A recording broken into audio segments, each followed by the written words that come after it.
চায়ের দেশ সিলেট কখনোই কিন্তু বিপিএলের শিরোপাটা জেতা হয়নি। সেই সিলেট কিন্তু এবার বিপিএলের শিরোপাটা জিততে চায় এবং সেই উদ্দেশ্যে কিন্তু তারা এবার অকশনের টেবিলে এসেছিলেন এবং তারা কিন্তু দুর্দান্ত একটি স্কোয়াড গড়েছেন, যে স্কোয়াডটা কিন্তু চ্যাম্পিয়ন হওয়ার মতোই।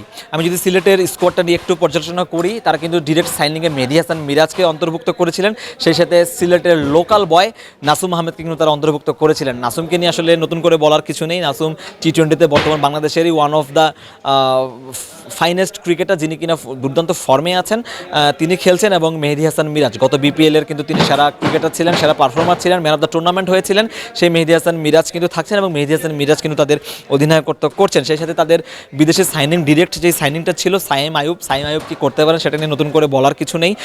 নিজের দিনে সাইম আইয়ুবের মতন বিধ্বংসী ব্যাটার মনে হয় বর্তমানে এশিয়াতে খুব কমই আছেন। সেই সাথে মোহাম্মদ আমির হয়তো এখন ইন্টারন্যাশনাল ক্রিকেট থেকে দূরে আছেন, কিন্তু এখনও মোহাম্মদ আমিরের কিন্তু চাহিদা রয়েছে এবং ফ্রাঞ্চাইজি লিগগুলো কিন্তু তিনি এখনও খেলে বেড়াচ্ছেন।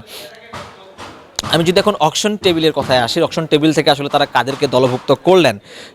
পারভেজ হোসেন ইমন জাতীয় দলের ওপেনার, এবং ইমন কিন্তু দ্বিতীয় টি-20তে আয়ারল্যান্ডের বিপক্ষে কিন্তু দুর্দান্ত একটা ইনিংস খেলেছেন এবং ইমন কি করতে পারেন সেটা আসলে নতুন করে বলার কিছু নেই। এবং সেই সাথে যদি আমি বলি যে তারা লোকাল ক্রিকেটারদের দিকে বেশি নজর ছিল তাদের, সৈয়দ খালেদ আহমেদ, জাকির হাসান এবং ইবাদত হোসেন, সবাই সিলেটের লোকাল ছেলে এবং তারা সিলেটের দলেই থাকছেন।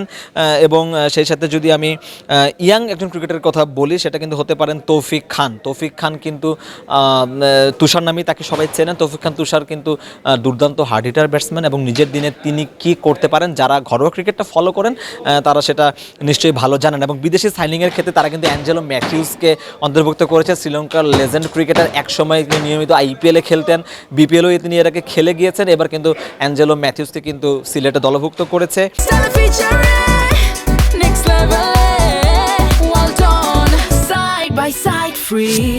এবং অ্যারন জোন্স আমেরিকান ক্রিকেটার, যিনি কিন্তু গতবারও কিন্তু সিলেটের হয়ে কিন্তু খেলে গিয়েছিলেন এবং তিনি শর্ট হাইট, কিন্তু তিনি কিন্তু বড় বড় ছক্কা হাঁকাতে পটু।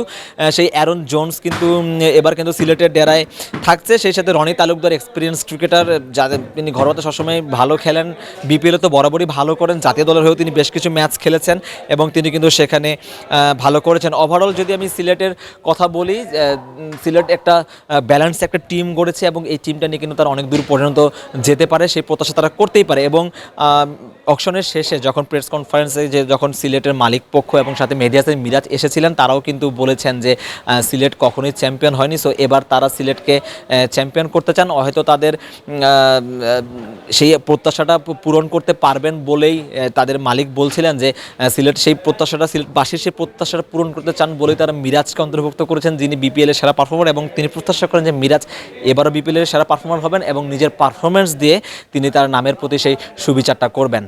সারওয়ার সেতু, ক্রিকেট 97।